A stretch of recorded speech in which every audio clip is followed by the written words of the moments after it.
నమస్తే, మీ పేరు? నా పేరు పాలపర్తి యశ్వంత్. ఏం చేస్తుంటారండి? నేను పాలిటిక్స్లోనే ఉన్నాను. పాలిటిక్స్. ఎక్కడి నుంచి వచ్చారు? నేను తిరుపతి జిల్లా. మరేంటి ఈరోజు మహానాడు జరుగుతుంది ఎన్టీఆర్ గారు జయంతి సందర్భంగా. అసలు ఆ మహనీయుడి గురించి మీ మాటల్లో మీకు తెలిసిన ఎన్టీఆర్ గారు అంటే ఎవరో అని అడిగితే ఏం చెప్తారు? నందమూరి తారక రామారావు గారు. ఆయన గురించి మాట్లాడేంత వయసు నాకు లేదు, కానీ ఆయన అభిమానించడం నా చిన్నతనం నుంచి నేను మొట్టమొదటిగా అభిమానించిన వ్యక్తి నందమూరి తారక రామారావు గారు. ఎందుకంటే ఆయనకి నటన మీద ఉన్న ఆసక్తి. రైతు పంటను పండిస్తాడు, రైతు పంట పండించడం కోసం ఎంత కష్టపడతాడో నటించడంలో అంత కష్టపడి నటించగలిగే సత్తా సామర్థ్యం ఉన్న నటుడు నందమూరి తారక రామారావు గారు. ఇప్పటి నటులు కూడా ఆయనతో నటనలో పోటీ ఎలాగో పడలేరు. కానీ ఆయన చనిపోయి 30 సంవత్సరాలు అయినా కూడా ఆయనకున్న పాపులారిటీ ఎలాంటిదంటే, ఇప్పుడు 100 కోట్ల రెమ్యునరేషన్ తీసుకునే ప్రభాస్కి, హృతిక్ రోషన్ కొన్నంత పాపులారిటీ నందమూరి తారక రామారావు గారికి ఉంది.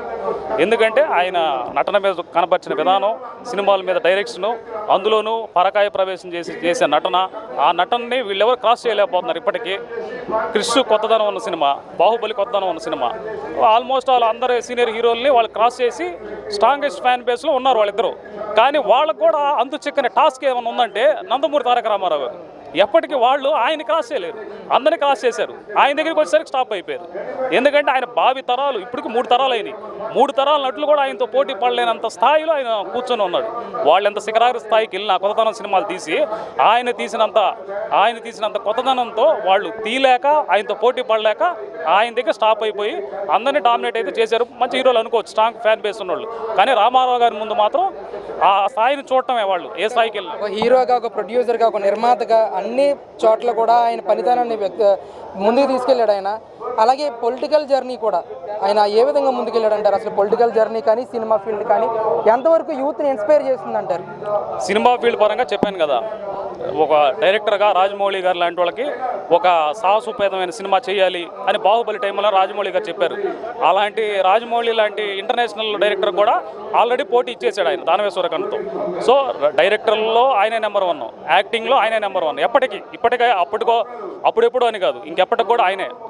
అలాగే సినిమా జీవితంలో ఆయనతో ఎవరో పోటీ పడలేరు.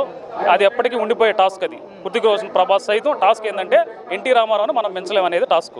ఇంకా పొలిటికల్ జర్నీ చెప్పాలంటే సినిమా ఫీల్డ్లో ఎంత కష్టపడ్డారో పొలిటికల్ ఫీల్డ్లో ధైర్యంగా ముందుకెళ్లారు, దమ్ము ధైర్యంతో. ఆయన పరిటాల రవీంద్ర గారి ఊర్లో ఫస్ట్ పొలిటికల్ మీటింగ్ దిగినప్పుడు బాంబులతో స్వాగతం పలికారు కాంగ్రెస్ ప్రభుత్వం బాంబులతో స్వాగతం పలికినప్పుడు భయపడిపోకుండా సినిమాల్లోనే హీరో, బయట మాత్రం జీరో, నీకు రాజకీయం అవసరం లేదు అని బాంబులతో స్వాగతం పలికిన రోజు ఎవరిని పెట్టాలో తెలియక దమ్ముతో నిలబడాలి కానీ భయపడి పారిపోకూడదని రవీంద్ర గారిని తీసుకొచ్చారు. అక్కడ పెట్టారు, పార్టిసిపేట్ చేశారు. 9 నెలల్లో గెలవడానికి ఎంత దమ్ము ధైర్యం కావాలో అంత దమ్ము ధైర్యంతో వచ్చిన నటుడు ఆయన. అంతటి గురించి ఇంకా ఇప్పుడున్న పొలిటీషియన్స్ చెప్పాలంటే ఆయనతో పాలిటిక్స్లో కూడా ఎవరు పోటీ పడలేదు. ఆయన అభిమానిగా ఎప్పటికీ చిరస్థాయిగా మేము చిన్నపిల్లలం. ఎందుకంటే ఆ అనుభవంలో ఆయన గురించి మాట్లాడలేం, వయసులో పోటీ పడలేము. సార్, అంటే ఏ సిద్ధాంతాలతో తెలుగుదేశం పార్టీని ఆయన స్థాపించారో అవే సిద్ధాంతాలతో ఈరోజు ముందుకు నడుస్తుంది ఆ పార్టీ? అదే సిద్ధాంతాలతో ముందుకు నడుస్తుంది. సమాజమే దేవాలయం, ప్రజలే దేవుళ్ళు అనే సిద్ధాంతంతో ఆయన ముందుకు నడిపించారు. ఆయన పెట్టారు, ముందుకు నడిపించారు, 3 సార్లు గెలిపించారు. తదనంతరం చంద్రబాబు నాయుడు గారు చేతికి తీసుకున్న తర్వాత ముందుకు నడిపించి సమర్థవంతంగా, మనం చెప్పనవసరం హైటెక్ సిటీ అయినా ఏదైనా డెవలప్మెంట్లోనే చంద్రబాబు నాయుడు గారు అంటారు. గత ప్రభుత్వం ఎన్ని అరాచకాలు చేసిందో ఈ ప్రభుత్వం సురక్షితంగా ఉంది, సురక్షితమైన ప్రభుత్వం అంటారు. 4 సార్లు ముఖ్యమంత్రి అవ్వగలిగారంటే ఆయన పెట్టిన ఆశయాల్ని ఈయన కొనసాగిస్తున్నారు. అలాగే నారా లోకేష్ గారు చెప్పనవసరం లేదు, ఇప్పుడే ఐటీ శాఖ మంత్రిగా ఎన్నో విజయవంతంగా కంపెనీలు తీసుకొస్తున్నారు, మా యువతకు ఆదర్శంగా నిలబడుతున్నారు.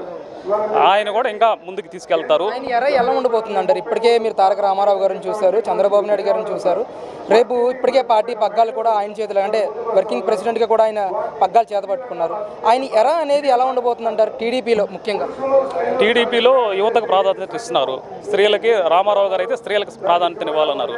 అదేవిధంగా నారా లోకేష్ అన్న కూడా ఇస్తున్నారు, 33% రిజర్వేషన్ ఇచ్చారు.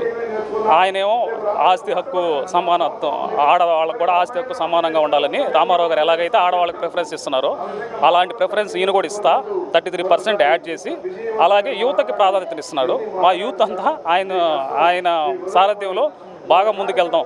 ఎలాగైతే రామారావు గారు ఎంత మంచి ప్రభుత్వాన్ని అందించి చేశారో, చంద్రబాబు నాయుడు గారు కొనసాగించారో, దాన్ని ఇంకొద్దిగా పై స్థాయికి తీసుకెళ్ళగలరని నారా లోకేష్ అన్న కానీ మేము ఇద్దరు స్థాయికి వెళ్ళగలడంటారు నారా లోకేష్. ఎన్టీఆర్ గారు కానీ చంద్రబాబు నాయుడు గారు చేసిన దానికంటే నేను ఒక స్టెప్ ఎక్కువ చేసే స్తోమత ఉందంటారా ఈయనకి?